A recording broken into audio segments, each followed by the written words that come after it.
प्रगति है जल जीवन मिशन में और किस तरीके से बुंदेलखंड को कब से पूरी तरह से क्या है, बुंदेलखंड में एक जल का संकट रहता था, सोनभद्र मिर्ज़ापुर में भी जल के संकट रहते थे, और इन जनपदों में हमारे कई बंधे भी हैं, कई डैम भी हमारे हैं। फिर भी कठिनाई रहती थी कि बाहर से पानी मंगाना पड़ता था बाकी। लेकिन आज की स्थिति में सोनभद्र मिर्ज़ापुर में जितने भी हमारे डैम हैं, झांसी में, महोबा में जो हैं, एक दो का छोड़कर इस बार बरसात में हमारे सभी डैम लगभग 80-90% के आसपास भर गए हैं। अब गर्मी तक हमें कोई प्रॉब्लम नहीं होगा, मतलब सिंचाई के लिए। जल जीवन मिशन के भी काम लगभग एक दो कंपनियां को छोड़ दिया जाए तब बाकी कंपनी भी अपने काम पूर्ण कर चुके हैं। 2024 तक हमें हैंडओवर कर देंगे गांव को, ग्राम प्रधान को, क्योंकि कठिनाई है कि जब तक सड़क मरम्मत नहीं करेंगे, सड़क मरम्मत करने के बाद ही वो गांव का प्रधान एक हैंडओवर होगा, जिसके कारण बाद में संचालन होगा सुबह शाम पानी का। तो ये सब पूरी तैयारी हमारी है। और जहाँ तक बुंदेलखंड में हमें लगता है कि 2024 तक, दिसंबर 2024 तक बुंदेलखंड में कुछ इलाका छोड़कर जो कंपनियां भी कह चले, तो महोबा है, झांसी का कुछ क्षेत्र है, हमीरपुर का है, बांदा का, चित्रकूट, ललितपुर, लगभग 100% हम कर देंगे। और सबसे महत्वपूर्ण दूसरा यह है कि 2030 तक केन बेतवा के कारण ये जुड़ने का, और केन बेतवा जब जुड़ेगा एक संगम का रूप लेगा, तो 2030 के बाद कंप्लीट 2030 में हो जाएगा। उसके पहले भी बाकी बांदा है, महोबा की जो कार्य योजना है, परियोजना वही पूर्ण हो जाएंगी। और 2030 के बाद बुंदेलखंड में 24 घंटा 12 महीना चलने वाली ऐसी नहरें हमारे पास उपलब्ध हो जाएंगी, यानी पानी की कोई कमी नहीं पड़ेगा किसी प्रकार का। तीसरा है कि बाढ़ के हमारे जितनी भी परियोजना राज्य के अंदर थी, जुलाई में झटका आया, फिर बीच में झटका आया, फिर अभी आया। गंडक में 5-6 लाख क्यूसिक पानी का हमें क्रॉस करना पड़ा, लेकिन किसी प्रकार के किसी बंधे या कोई हमारे किसी प्रकार का तटबंधों पर कोई खतरा नहीं आया। और माई की कृपा से और योगी सरकार में सभी परियोजनाएं पूर्ण रहीं, और आराम से इन कठिनाइयों को हम लोग ने, इन चुनौतियों को ठीक ढंग से निस्तारण किया। ज़्यादा से ज़्यादा न धन हानि हो, न जन हानि हो। एक जब नदियाँ उतरती हैं तो कटान बढ़ता है, राप्ती उपती जब उतरती हैं, उसके लिए भी बिल्कुल सड़क पर, नदी के किनारे अधिकारी सब लगे हुए हैं, किसी प्रकार की कठिनाई नहीं होगी। इतना भव्य कार्यक्रम हुआ अयोध्या में, राहुल गांधी कह रहे हैं कि नाच गाना कराया गया, उस पर सवाल उठा रहे हैं। देखिए,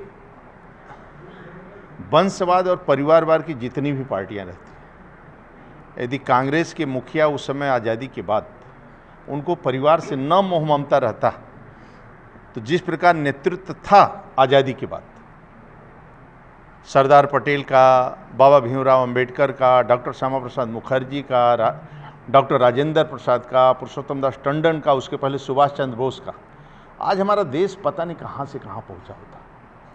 लेकिन पुत्र और पुत्रियों के मोह में लोगों ने उस योग्य जो कुर्सी लायक लोग रहते हैं, फिर परिवारवाद के कारण उनको काटने लगते हैं लोग, और वंशवाद के कारण और जातिवाद के कारण योग्य और योग्यता रखने वाले व्यक्ति को स्थान न मिलने के कारण उसमें व्यक्ति का नुकसान नहीं होता है, परिवार का भी नुकसान, राष्ट्र का नुकसान होता है, देश का नुकसान होता है, गांव गरीब किसान का नुकसान होता है। आप देखे होंगे कि आज़ादी के बाद 60 साल बाद आदरणीय देश के गौरव अटल बिहारी वाजपेयी आए और आदरणीय नरेंद्र मोदी आए, तो पहली बार हिंदुस्तान ने गांव में प्रधानमंत्री सड़क योजना, सीसी सड़क देखा।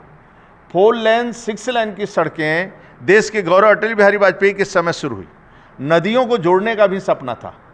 फिर 10 साल बीच में कांग्रेस आने के बाद फिर वही स्थिति दयनीय हुई। फिर 10 साल बाद आदरणीय नरेंद्र मोदी एक चाय बेचने वाला आया, तो आज सभी गरीबों का पक्का मकान बन रहा है, शौचालय बन रहा है, आयुष्मान का कार्ड मिल रहा है इलाज करने के लिए। नहीं तो ऐसे बड़े बड़े हॉस्पिटल में कोई गरीब पहुंच पाता था, आज वो सीधे पहुंचता है बड़े बड़े हॉस्पिटल में, ऐसे ऐसे प्राइवेट हॉस्पिटल में जिसका इलाज मिल रहा है। शौचालय, आप सड़क के किनारे पहले निकलते थे, 14 के पहले और 17 के पहले जब निकलते थे तो लैट्रिन डली रहती थी बरसात में। आज किसी गांव में आप गाड़ी लेकर चले जा सकते हैं, किसी प्रकार के गंदगी का महसूस नहीं रहता, स्वच्छता है। और देश के प्रधानमंत्री आदरणीय नरेंद्र मोदी स्वच्छता अभियान, किसान सम्मान निधि, ऐसी योजनाएं सब गरीबों के लिए है जिसकी खुशहाली। तो वृक्षारोपण, जल संचय और योग के माध्यम से स्वास्थ्य भी रहे और इसके कारण वातावरण ठीक रहता है। तो सब दृष्टि से देखा जाए तो मैं ही जनता जनार्दन से आपके माध्यम से कहूँगा कि देश का अपमान, सनातन धर्म का अपमान, जब जब ये लोग ताकतवर होते हैं तब इनको अपमान ही करना होता है। मैं यही कहूँगा कि जातिवाद, क्षेत्रवाद, व्यक्तिवाद, परिवार और वंशवाद से ऊपर उठकर राष्ट्रवाद के बारे में विचार करना चाहिए, देश की समस्या का समाधान करना चाहिए और विपक्ष, सत्ता पक्ष सभी मिलकर एक गरीब के कल्याण की बात करना चाहिए और दुनिया के अंदर भारत माता का जय जयकार हो, हमारा देश दुनिया के अंदर सम्मान पावे। घर में क्या लड़ना लड़ो, लेकिन विदेश की धरती पर अपने देश का अपमान करना ये उचित नहीं है। आप सदन है, लोकसभा है, कोई गरीब को कठिनाई होती है तो आप आवाज़ उठाओ। कहीं नदियाँ नहीं जोड़ी जा रही तो उसकी आवाज़ उठाओ, किसी का मकान नहीं बन रहा है तो उसकी आवाज़ उठाओ। मैं गारंटी से उन गरीबों का सेवा करने के लिए आए। जब हम लोग सत्ता बनाते हैं तो गरीबों की सेवा के लिए। आज आदरणीय योगी जी को आप राज्य के अंदर देख रहे हैं, देश में मोदी जी को 17 के पहले एक NRI नहीं आता था। 5 बजे के बाद हरिद्वार में लोग सो जाते थे, कोई निकलता नहीं था सड़क पर। आज करोड़ों, प्रभु श्री राम के मंदिर बनने के बाद करोड़ों लोग अयोध्या आ रहे हैं। न एक होटल खाली है, न रेस्टोरेंट खाली है, भोजन गए, न ई रिक्शा चालक, न चालक। आप देखेंगे तो चाय बेचने वाला भी शाम को 1000-2000 कमा के चला जाता है और लोगों का व्यक्तिगत, जिसका मकान था प्राइवेट अपना मकान, वह भी किराए पर उठ रहा है। आप काशी चले जाओ, काशी विश्वनाथ कॉरिडोर बनने के कारण एक भी होटल नहीं खाली। एक महीना का होटल बुक है भाई, एक होटल नहीं, एक रिक्शा चालक खाली नहीं है, रेस्टोरेंट। ये जो आर्थिक स्थिति लोकल में आता है, जो धन आता है, जिसके कारण लोगों की आर्थिक उन्नति होती है तो उससे देश की उन्नति होती है। आप वृंदावन चले जाओ, चित्रकूट चले जाओ, कई विश्व में, दुनिया में ऐसे कई देश हैं जो पर्यटन पर उठ रहा है। आप काशी चले जाओ, काशी विश्वनाथ कॉरिडोर बनने के कारण एक भी होटल नहीं खाली। एक महीना का होटल बुक है भाई, एक होटल नहीं, एक रिक्शा चालक खाली नहीं है, रेस्टोरेंट। ये जो आर्थिक स्थिति लोकल में आता है, जो धन आता है, जिसके कारण लोगों की आर्थिक उन्नति होती है तो उससे देश की उन्नति होती है। आप वृंदावन चले जाओ, चित्रकूट चले जाओ, कई विश्व में, दुनिया में ऐसे कई देश हैं जो पर्यटक के दम पर चल रहे हैं। आज ये पर्यटक की सुविधा मिल रही है, इसलिए कानून का राज है। तो राज्य के अंदर कानून की राज है। तो 12 बजे रात को निकले घर पर, चौराहे आप घूमिए, चाहे सड़क पर जाइए।